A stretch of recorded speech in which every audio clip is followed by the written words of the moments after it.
Hi Moritz, let's take a look at this new set of essays you sent us. Okay, the first one is about the rainfall. Here's what you wrote. The line graph compares rainfall in England, Scotland, and Wales in ml over the year of 2018. Alright, that's a little awkward. Over the year. No. How about just throughout 2018? That would have been clearer and just a cleaner way of saying this. Okay, it can be clearly seen that July is the only month when in all three countries more than 100 ml of rain fell. Scotland experienced the highest and the lowest amount of rainfall of all between February and March, capital, spelled right, Scotland experienced the highest and the lowest between February and March with differences of over 100, okay. England saw the most rainfall of all with a consistency of 75. How about not consistency, but with a range between 75 to 125 over the whole year. Wales was the driest of all, with several months under 50 ml of rainfall, especially between August and October, while it was very rainy in England and Scotland. Okay. Overall, all three countries from the UK experienced a generally high amount of rainfall over the period of 2018. None with an E of these countries experienced a completely dry month, but several months with significantly high rainfall. Okay.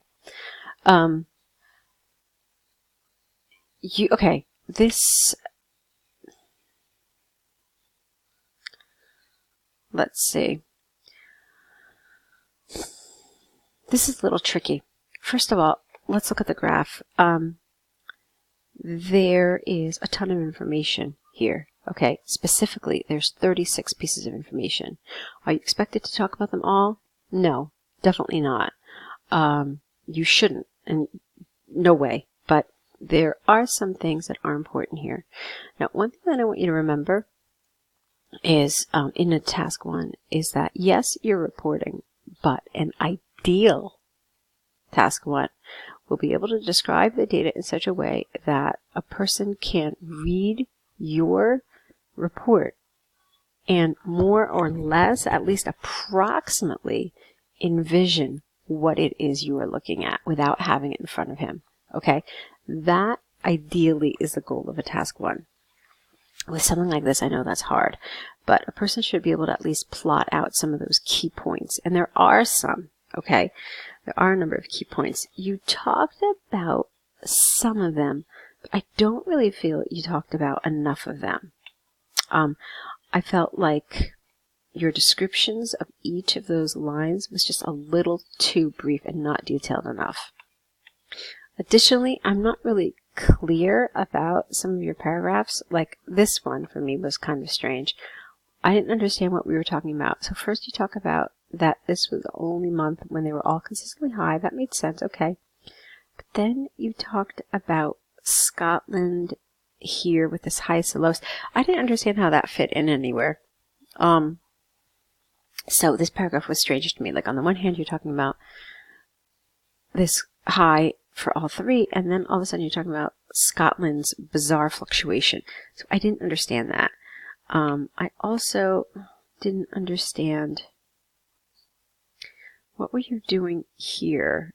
You were talking about England, and then you talked about Wales's lows.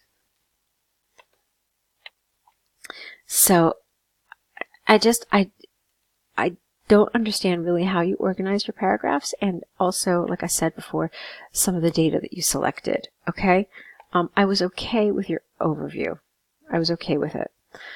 Let me tell you what I think here are some of the key points, okay? Maybe this will help you. First of all, you're looking at the course of a year, okay? So when you look at diagrams like this, I think it's important to look at it as a story. All right? So when you think about a story, and if you're going to tell a story, what points are the most important? The points that you always want to remember are the beginning of the story, the end of the story, and some of those major points in the middle, not all the details, okay? So what does that mean? It means that you would probably want to start out by saying what happens in the beginning of the year. So in January, we had X, Y, and Z, okay? Then you would want to talk about some of those key peaks and some of those main lows. Okay, obviously we're talking about a ton of fluctuation here. I think it is absolutely appropriate, and I've seen a lot of people do this, say that England had consistently, well, not consistently, but England had on average more rainfall, so because it didn't have some of these lows that the other areas had. I think it's appropriate to say that, but then you could say that it did have some peaks as well as some lows. So the main low occurred here between May and June at whatever number that is, and then it had 3 peaks throughout the year, one in July, one in September, and one at the end of the year in December at X. Okay? Then you're done with England. If I were then going to talk about Scotland, I could say that it started here, and the following month dropped. But it didn't even drop. I guess a good word here would be plummet to this number. In March, it rose even higher to its first of 2 peaks. One here and then one in October. But then you could say it had, but at the end of the year, it actually ended slightly lower than how it began the year at Y, whatever this number is, okay? And then you can do something similar for Wales. So you're talking about where it started, you're talking about that low. I think it's important to talk about this high, this plateau, and then again where it ends. So that's it. Those are the things that I think are important to talk about in these graphs. Because those are the most important pieces of data. I think you can do that in under 200 words, okay?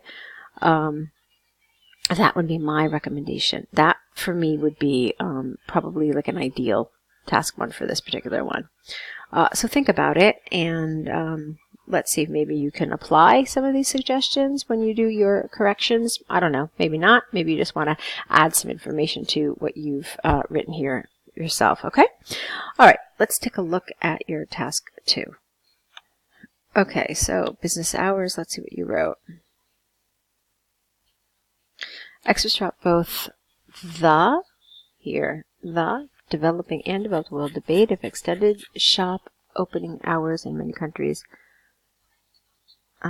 Extended hours are a positive. Well, it surely is because it's one thing. Extended hours.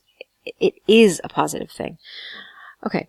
Some people argue the negative side of extended opening hours are negative side. No, the negative. Not sides. How about we change this? Because you say are. Some people argue that the negatives of extended opening hours are more than the positives. However, I personally strongly disagree. This essay will discuss points and arguments from both sides, backed up by sources from the Australian government and from Oxford University. Okay, fine. On the one hand, there's ample evidence that shops, which, they're not people, so it has to be which. So, on the one hand, there is ample evidence that shops which have long opening hours every day. You don't need to say in a week. It's redundant. It's superfluous. Shops. What did you do here? Let's see. There is ample evidence that shops which have long opening hours every day. No, you can't say that it is a negative development.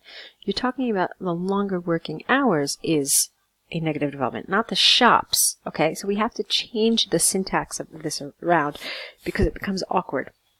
Let's try it one more time. On the one hand, there is ample evidence that long opening hours every day is a negative development. Okay, so that's how we fix it. Firstly, the range of working hours that has to be covered by the employees increases with extended opening hours. Do you have to say opening hours all the time? Opening hours, working hours, opening hours. So let's try to create some lexical cohesion here by replacing the word hours all the time. Let's try it again. Firstly, the range of working hours that has to be covered by the employees increases. Full stop. An employee has to be available 7 days a week, mornings, evenings, and in some cases, comma, even at night. For example, a survey by the Australian government found that employees with possible, what does that mean, possible, working hours every day, suffer significantly more from burnout. That's enough here.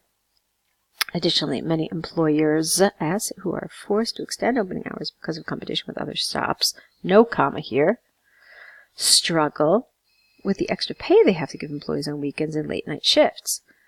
All right, don't write late night shifts again, but instead say these shifts. All right, and what you're doing is you're then creating cohesion between this sentence and the previous sentence without repeating exactly the same words you're using. So these shifts are often less busy, but the salary with an A is higher, which is negative for the employer. It is conclusively clear that extended working hours has a negative impact on some employers and employees. On the other hand, there is the issue with convenience. Make sure you spell it right for the customer with longer opening hours. First of all, working people struggled with opening hours. Again, opening hours. So again, fix this. First of all, working people struggle with, how about this? The hours of supermarkets and similar shops for a long time. Rushing from the office to grocery shopping added extra stress to many people's already stressful life. Okay, for example, a study by the UK government found out that, no comma, since shops are open longer and on all days of the week, consumer satisfaction with the shops increased dramatically. Consistent with this line of thinking is the increased revenue shops reported since longer. The increased revenue since longer working hours are in place. All right, I'm not in love with this sentence, but what could you have done? Consistent with this line of thinking is the increased revenue shops have reported since longer working hours were put into action, or since longer working hours began. Something else. It's just a little awkward. For example, Woolworths, an international grocery store, doubled its income since stores are open. Again, it doubled since they are. That doesn't make sense. So, doubled its income since stores began opening 24/7 in the USA. Thus, comma, here, it is possible to state beyond doubt that longer working hours can be an extremely positive development for customers, and some employers. From these arguments and points given, I firmly believe that extended working hours for shops are generally a positive development rather than a negative one. It is predicted that more shops in more countries are going to follow this trend. Okay, fine. So, it's well developed. Certainly done a good job of that. You've been using the template well. There are grammar things that I want you to work on. And I also want you to work on this issue of cohesion, okay? I want you to think about how you're creating cohesion in your essays and how sometimes you're missing opportunities to show that you can link your sentences and your ideas better by replacing some of these words with other cohesive elements, okay? Good job with the development. All right, I know you wrote in your email that it's kind of long and you're concerned about whether you can finish this in the right amount of time. I don't know how long this took you. I'd actually be very interested in you writing and telling us how long this took you. If it took you just over 40 minutes, that's not really a problem. I think that speed comes with practice, and so as you continue on the course, you continue writing, you can kind of, how can I say this, as you become more familiar and more comfortable with the template, you'll be able to write, I think, with more speed. But like I said, I am interested to hear how long this took you, because it's like, what is it, 400 and, yeah, it's well over 400 words. So let us know. All right, go ahead and correct these, return them back to us, and let's see your next set. Good luck.